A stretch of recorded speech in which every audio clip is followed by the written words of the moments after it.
Light weight బంగారు diamond ఆభరణాలు వందల రకాల డిజైన్స్ ఏవైనా ధర మాత్రం ఒక్కటే. మిమ్మల్ని కోరేది దయచేసి ఆటో డ్రైవర్లకు హామీలు ఇచ్చిండ్రు. ఏం చెప్పిండ్రు? ఆటో వాళ్ళని కాపాడుకుంటాం, కడుపులో పెట్టుకుంటాం అన్నారు. ఇవాళ ఎక్కడ దాన్నాలో అక్కడ దాన్నిండ్రు. ఇవాళ మొత్తం ఓఆర్ఆర్ అవతల అనే తంతే ఓఆర్ఆర్ అవతల వాడాలన్నట, ఓఆర్ఆర్ లోపల ఉండొద్దట. ఇక మీరు బతకద్దట. 100 మంది చచ్చినా సరే ముఖ్యమంత్రి ఇష్టం ఉన్నట్టు నడవాలన్నట తప్ప ఆటోలకు బతుకు తెరువు లేకుండా చేస్తాడు. 12,000 రూపాయలు ఇస్తా అన్నాడు. బోర్డు అన్నాడు, ఇంకేందో అన్నాడు. ఇప్పటివరకు ఏది గతి లేదు.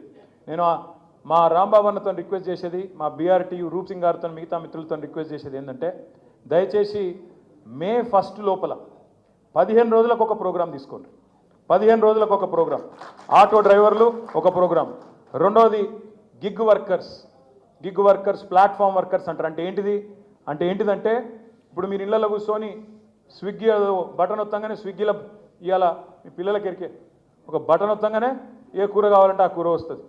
జెప్టో అని కొట్టంగానే వాళ్ళు ఇంటికి వాడు తెచ్చి మీరు కూరగాయలంటే కూరగాయలు మీరు ఏం మర్చిపోతే కదా వెంటనే తెచ్చిస్తాను.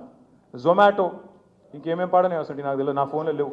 మా పిల్లలకి ఎరికే అగో అదేదో ఉన్నాయట, డన్జో గిన్జో ఏమి ఉన్నాయట. అందులో ఒకరిద్దరు లేరు, నేను చెప్పే చిన్న ముచ్చట కాదు. అందులో ఎంతమంది ఉండరు ఎరికే అటువంటి పిల్లలు చదువుకున్న వాళ్ళు 4.5 లక్షల మంది ఉన్నారు. ఒక్కడు కాదు, ఇద్దరు కాదు. నేను రిక్వెస్ట్ చేస్తున్నా రాంబాబు అన్నను, మా నగేష్ని కూడా రిక్వెస్ట్ చేస్తున్నా, ఇదే తెలంగాణ భవన్లో. ఎందుకంటే నాకు యాదికుంది, ఎలక్షన్ల ముందు నేను వీళ్ళతో కూర్చున్నా. ఈసారి అధికారంలోకి రాగానే చేద్దాం తమ్మి, వెల్ఫేర్ బోర్డు మనమే పెడదాం గిగ్ వర్కర్స్కు ప్లాట్ఫామ్ వర్కర్స్కి అని నేను చెప్పిన.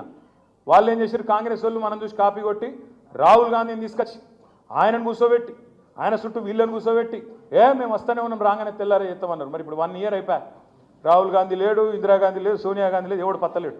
అందుకే నేను అనేది, ఆ రాహుల్ గాంధీ గారికి యాద్ చేయాలంటే మనమే ముంగట పడాలి, మనమే గిగ్ వర్కర్స్ను ఇదే భవన్లో మొదలు మీటింగ్ పెట్టాలి. మే 1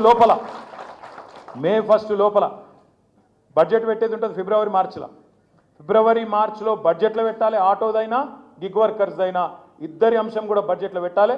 లేకపోతే కౌన్సిల్లో మసునాచారి గారి నాయకత్వంలో, శాసనసభలో కేసీఆర్ గారి నాయకత్వంలో అందరం కలిసి కొట్లాడతాం మీకోసం. అట్లాగే బడ్జెట్లో పెట్టడమే కాదు, మే 1 కార్మిక దినోత్సవం వరకు ఖచ్చితంగా అమలు కూడా జరగాలి, మీకు న్యాయం జరగాలి, దానికి తగ్గ విధంగా కార్యాచరణ రూపొందించాలి. నేను మీతో కోరేది ఏంటంటే, 2 తీసుకుందాం. ఎక్కదొక్క తీసుకుంటే కూడా ఇమ్మీడియట్గా పని కాదు. ఆటో డ్రైవర్లకు తీసుకుందాం, ఆటో సంక్షేమ బోర్డు, ఎందుకంటే వాళ్ళు 6-7 లక్షల మంది ఉన్నారు, వాళ్ళు ఒక 6-7 లక్షల మంది ఉన్నారు. అదేవిధంగా గిగ్ వర్కర్స్ కూడా వాళ్ళు 4-5 లక్షల మంది ఉన్నారు. ఈ 2 అంశాలు మే 1 లోపల తీసుకుందాం. ఫిబ్రవరిలో ఏం చేయాలి, మార్చిలో ఏం చేయాలి, ఏప్రిల్లో ఏం చేయాలి, మీరు ఆలోచన చేయండి. సీనన్నను, చారన్నను, మిగతా కార్మిక విభాగాల నాయకులను నేను కోరేది ఒకటే, ఆటో వాళ్ళ సమస్య నాకేంది, నేను హమాలి యూనియన్ నాయకుడు అంటే కుదరదు. ఒక కాకికి కష్టం వస్తే 10 కాకులు ఎట్లా వాళ్తాయో మీరు కూడా అట్లా వాలాలి. మీది కాకియే, వాళ్ళది కాకియే, మీరు ఒకటే. అంటే ఆ కాకి వేరు, ఈ కాకి వేరు. నేను చెప్పేది అంటే నేనేమంటున్నా అంటే, ఒక కాకి బాధపడి కింద పడితే అన్ని కాకులు ఉరికొస్తాయి, 1000 కాకులు ఉరికొచ్చి కావు కావు కావు అని లొల్లి పెట్టి ఊరంతా చూసేటట్టు చేస్తాయి. గట్లనే ఒక కార్మికుడికి కష్టం వస్తే మిగతా వాళ్ళు ఇళ్ళన కావచ్చు, ఏ బోర్డు కావచ్చు, ఏ సంఘం కావచ్చు, అందరం పోవాలి. అందరం తలుక్కుంటేనే తెలంగాణ ఉద్యమం అయింది. సింగరేణి కార్మికులు ఒక్కలు అనుకుంటే 5 దక్షిణాది రాష్ట్రాలకు కరెంటు కట్ అయ్యే పరిస్థితి వచ్చింది. గట్లుంటుంది. మనం గట్టిగా అనుకుంటే, గట్టిగా తగులుకుంటే ముమ్మాటికి లాభం జరుగుతుంది. అందుకే మీతో ప్రార్థన, ఈ 2 సబ్జెక్టులు తీసుకుందాం. కార్మిక దినోత్సవం లోపల అమలు చేయాలని పెడదాం. మీరు జిల్లాల వారీగా తీసుకుంటా అంటే జిల్లాల వారీగా ప్రోగ్రాం తీసుకుందాం. దాంతోపాటు రాంబాబు గారితో, రూప్ సింగ్ గారితో నా ప్రార్థన, 33 జిల్లాలలో ఇవాళ అందరికంటే ఉధృతంగా, మన విద్యార్థి విభాగం కంటే కూడా ఉధృతంగా ముందుకుండాల్సింది మీరు. ఎందుకంటే అందరికంటే ఎక్కువ దెబ్బ తగులుతుంది మీకు. కాబట్టి 33 జిల్లాల్లో ఎక్కడెక్కడైతే ఖాళీలు ఉన్నాయో కొత్త కమిటీలు వేసుకుంటానంటే వేసుకోండి, లేదా ఎక్కడన్నా చిన్న చిన్న గ్యాప్స్ ఉంటాయంటే పూడ్చుకోండి. కొత్త వాళ్ళను, గట్టిగా ఉన్న వాళ్ళను, కొట్లాడే పోరాట పటిమ ఉన్న వాళ్ళను, అంటే కేసులు పెట్టిండు, పీసులు పెట్టిండు అంటే భయపెట్టోళ్ళు అయితే వద్దు. భయపెట్టోళ్ళు ఇంట్లో ఉండుర్రి. కొట్లాడేటోళ్ళు, రేవంత్ రెడ్డికి సుక్కలు చూపెట్టేటోళ్ళు ఎవరైతే ఉంటారో వాళ్ళు రావాలి, ముంగట నిలబడాలి. కేసులకు భయపడదు. కేసులకు భయపడితే మనమేం నాయకులే నాకు అర్థం కాదు. ఇంకొకటి చెప్తున్నా, ఎవరి మీద ఎక్కువ కేసులు అయితే వాళ్ళు పెద్ద నాయకులు అవుతారు. ముందే చెప్తున్నాను, ఎవరి మీద ఎక్కువ కేసులు అయితే వాళ్ళు పెద్ద పెద్ద నాయకులు అవుతారు. కాబట్టి ఎన్ని ఎక్కువ కేసులు అయితే అంత మంచిది అనుకోవాలి. అర్థమైందా? కాబట్టి అట్లాంటి వాళ్ళు ముందుకు రండి.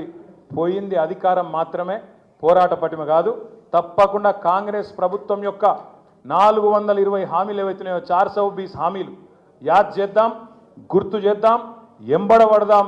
ఈ 4 ఏళ్ళు ఖచ్చితంగా కాంగ్రెస్ ప్రభుత్వానికి చుక్కలు చూపెట్టే బాధ్యత మా కార్మిక విభాగం తీసుకోవాలని చెప్పి మనస్ఫూర్తిగా కోరుతూ, మీకు ఎప్పుడు ఏ అవసరం ఉన్నా మన పార్టీ లీగల్ సెల్ ఉన్నది, పార్టీ నాయకత్వం మొత్తం మీకు అండగా ఉంటుంది. మీకు తెలంగాణ భవన్, ఇది తెలంగాణ భవన్ కాదు, ఇవాళ ఇది తెలంగాణ జనతా గారేజ్. ఇది ఇక్కడ మీరు ఎప్పుడు కావాలంటే అప్పుడు రావచ్చు, ఏ సమస్య ఉన్నా నేరుగా ఇక్కడికి రావచ్చు. రావుల చంద్రశేఖర్ రెడ్డి అని ఉంటాడు, మిగతా నాయకులందరం కూడా ఉంటాం.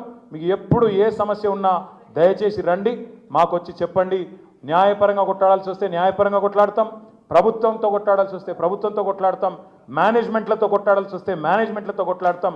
ఎవరిని వదిలిపెట్టమనే మాట తప్పకుండా కార్మికులకు అండగా ఉంటామనే మాట మళ్ళొక్కసారి తెలియజేస్తూ, మీరు లేవకుండ్రి, క్యాలెండర్ ఆవిష్కరణ ఉన్నది, అది చేసుకొని అందరం ఇక్కడ నుంచి కదులుదామని చెప్పి తెలియజేస్తూ పేరు పేరున నమస్కారాలు, ధన్యవాదాలు. జై తెలంగాణ. కేసీఆర్ గారి నాయకత్వం, కార్మికుల ఐక్యత. Thank you. సుమన్ టీవీలో మీ పర్సనల్ అండ్ బిజినెస్ ప్రమోషన్స్ కోసం కింది నెంబర్కి కాంటాక్ట్ చేయండి.